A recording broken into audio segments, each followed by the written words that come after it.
quite a few years ago, probably around the late 1990s, where I was more involved in the overall management of the company, and there were some incidents happening in not only in metro aviation, but in the industry.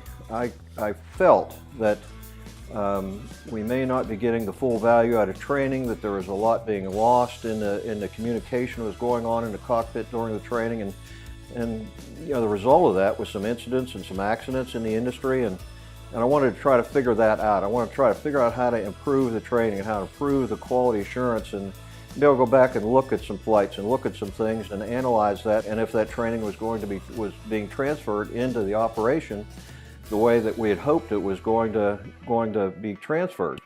And I thought, well, let's try to record one of these training events. So I went down to Radio Shack. At the time there was a Radio Shack in town, and I bought a home security system with 3 cameras. I took those 3 cameras and I put one on top of the glare shield. I put one over the shoulder of the pilot, and I taped the other one to the skids. Duct taped it to the skids. Don't tell the FAA that. But anyway, they're duct taped on the skids.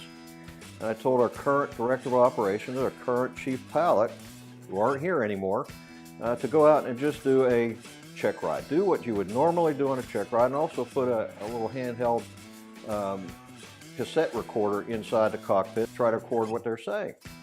So they left, got everything running, and they left and went on their flight, and they came back about 45 minutes later.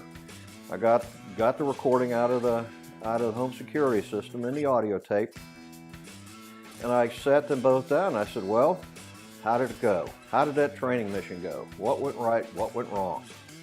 And they proceeded to critique each other and how one was receiving the training and how the other one was giving the training.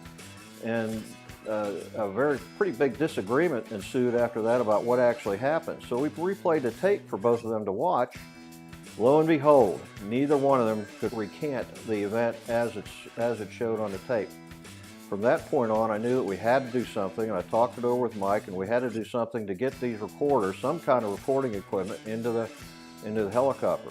That effort was realized by adding a video camera in the cockpit and just a simple voice recorder in the original Outerlink voice and video recording system. That moved from that to a data recorder, and that since then has moved all the way up to the IRIS product that we have in service right now in close to 120 helicopters, and a full flight data monitoring system that we're integrating into our flight quality assurance program.